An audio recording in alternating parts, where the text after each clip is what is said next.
Olá, bom dia, boa tarde, boa noite para você que está com a gente aqui nesse áudio. Estamos aqui para mostrar nosso trabalho da terceira contínua de literatura da professora Luana.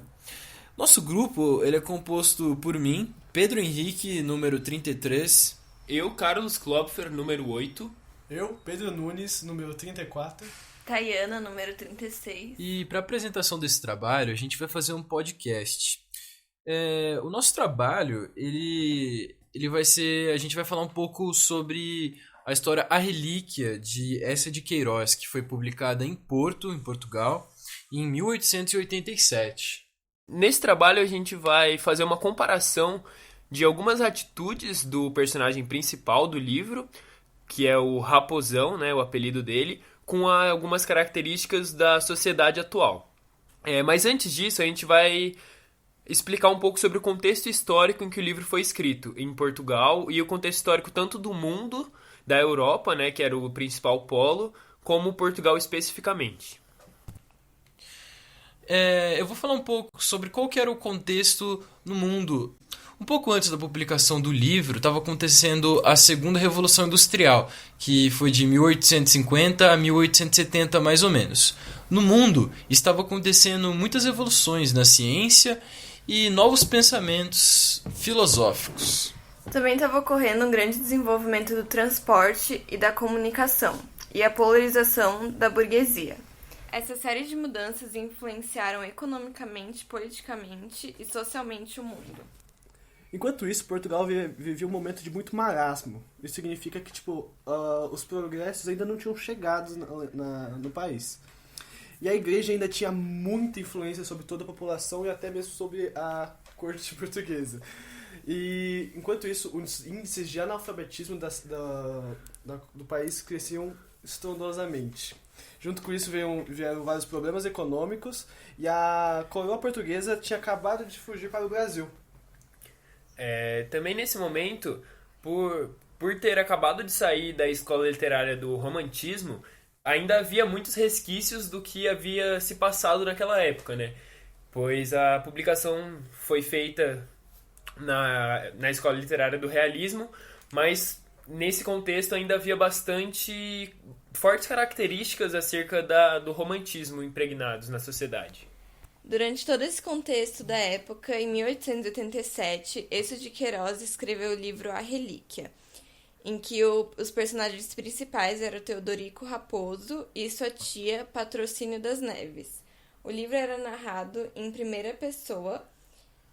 O livro começa contando sobre a juventude de Teodorico, em que ele mudou-se para Coimbra para cursar Direito.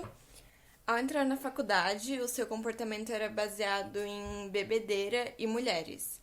E durante as férias ele voltava para Lisboa para tentar recuperar o afeto da sua tia, pois ela era uma pessoa muito religiosa e Teodorico queria a herança dela quando ela morresse, com medo de que se ele não voltasse, não reconquistasse o afeto dela, ela deixasse toda a herança para a igreja.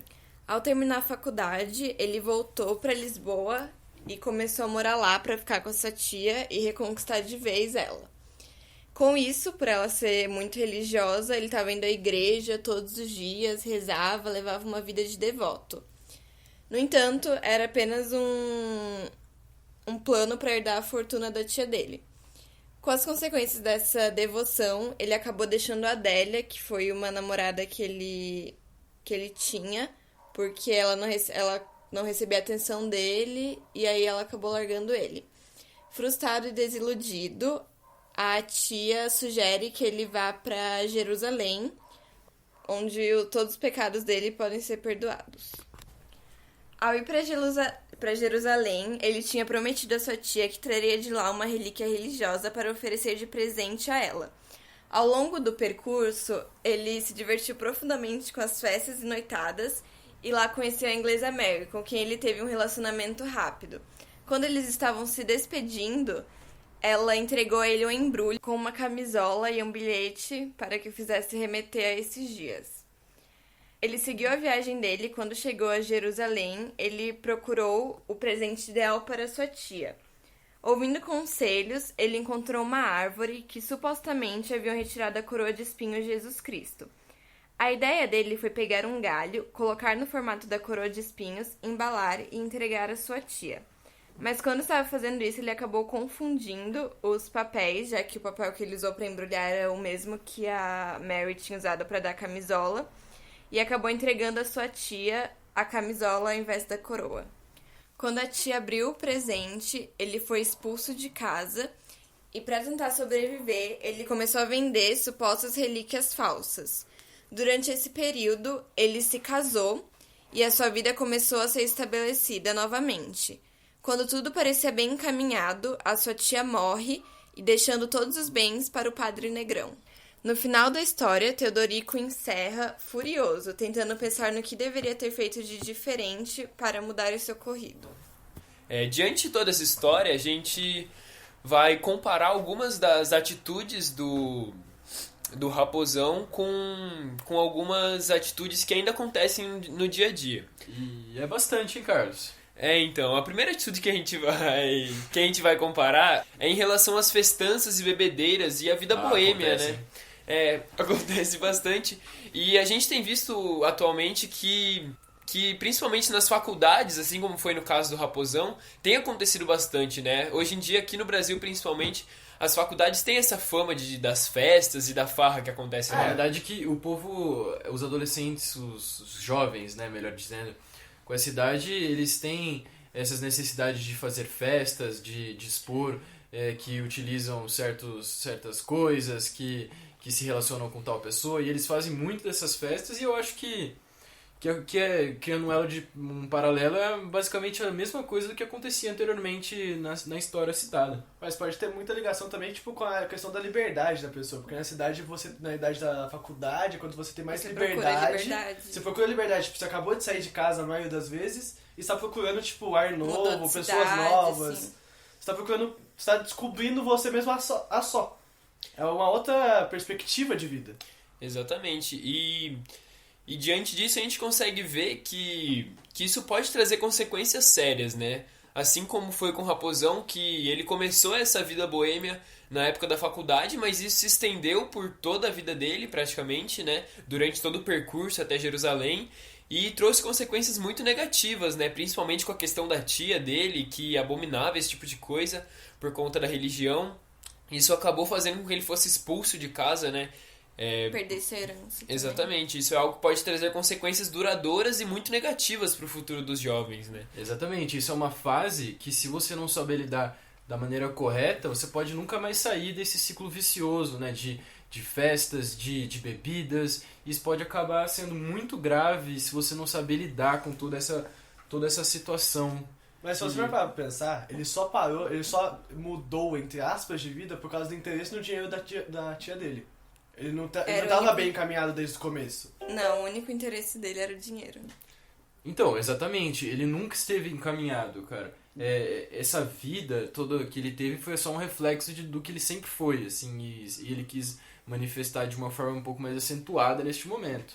Exatamente. Então, a conclusão que a gente chega em relação a isso é que, assim como acontecia naquela época, hoje em dia também acontece bastante, né? Essa questão dos jovens irem atrás de farras e bebedeiras e aproveitar as mulheres, né? Como foi citado no livro também, são coisas que se perpetuam até hoje, né? Essa necessidade de querer essa liberdade momentânea. Eu vejo até como uma autoafirmação, assim, do jovem, porque ele é o momento que ele tem para provar que talvez ele seja o descolado, então ele faz isso, mas como uma autoafirmação também. Mas é uma coisa que realmente acontece, Carlos. Um outro fato, né, uma outra atitude que ele tomou também, que acontece bastante nos dias atuais, é a questão da hipocrisia, né? A questão de mostrar uma face para uma pessoa, mas viver de outra forma totalmente diferente, né? Em que ele mostrava pra tia que era um santo, que tinha compromissos religiosos, tudo, mas a essência dele era completamente outra, né? Isso acontece bastante hoje em dia. Isso acontece também bastante, tipo, em escola, por exemplo. Que a mãe chega e fala tipo, que o filho dela não age de tal maneira, mas é a face que ele mostra pra ela, não a face tipo, que ela Que ele vê. é realmente na escola. Exatamente, tipo, é o famoso santinho em casa. E isso também é o quesito da busca pelo capital, né? Ele fez toda essa dupla face, mostrou essa devoção ao tal Deus que ela acredita, tudo por uma busca pela herança dela, né? Isso acontece bastante nos dias de hoje também. A gente vê a maioria dos problemas das pessoas em relacionamento entre um e outro, entre família e etc., é o dinheiro, né, cara? E eles fazem qualquer coisa pra isso, até criar uma dupla personalidade, por exemplo. Além do dinheiro, também tu pode entrar a religião, porque a tia dele era muito religiosa e, tipo, ele não era tão adepto. Com certeza, Quantos a jovens religião... aí não ficam tretando, até às vezes brigando, tipo, diariamente com a família. Sim, a família contato. religiosa costuma, a cristã principalmente, ela costuma impor bastante a sua religião para os filhos, né, as famílias. Assim, Exatamente. que eu digo. Voltando um pouco na questão do capital também, a gente consegue pegar uma outra visão também, que acontece bastante, às vezes, em entrevistas de seleção, algo do tipo, em que às vezes a pessoa mostra uma face que ela realmente não tem só para conseguir aquele emprego, sabe? Muitas empresas atualmente têm pegado perfis de redes sociais para ver quem a pessoa realmente é, né? Porque muitas vezes a pessoa não se mostra verdadeiramente como ela é, mas para as redes sociais, para os amigos, ela se revela, né? Então, é uma atitude muito inteligente, né? De tentar ver realmente quem a pessoa é antes de admiti-la, né? Mas com o tempo, tipo, da empresa mesmo, com o tempo as pessoas vão conseguir checar se ela é quem ela falou na entrevista Não ou dá não. pra manter a mentira por muito tempo. Exatamente. Mentira Só tem que... perna curta, né? Mas até chegar nesse ponto, a pessoa já Não, teria sim. que pagar seguro-desemprego e todas as outras FGTS. taxas, né? James. Exatamente. Seria um trabalho a mais, né? Muito exatamente por conta disso, né? Da hipocrisia em que o ser humano tende, né? Pra conseguir vantagem nas coisas. Principalmente o brasileiro. É o famoso jeitinho brasileiro, né, pessoal? Mas fica aí o pensamento pra todo mundo que tá escutando, que, tipo, essa hipocrisia, essa negócio de dupla face, que tá completamente introduzido na nossa sociedade. Tipo, se às vezes você faz isso, nem percebe. A questão dos seus valores também, se o seu interesse é só no dinheiro, como era o caso do personagem que só queria a herança da tia. Exatamente, a gente tem que tirar de toda essa história a questão dos valores, cara. Se ele tivesse seguido uma vida de mais valores, com uma vida com um sentido maior, talvez isso tudo não teria acontecido, certo? É um pensamento que a gente tem que carregar aí dessa história e de diversas situações aí. Acho que principalmente também não julgar. Porque tipo, às vezes você pode estar fazendo uma coisa errada sem perceber. Mas é muito mais fácil você ver o outro fazendo. Sim, o julgamento é totalmente nocivo. Ter essa perspectiva.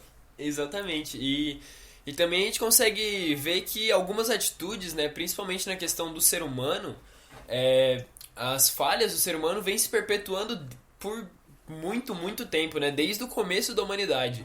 Porque a gente consegue ver aqui que há 200 anos atrás já acontecia esse tipo de coisa.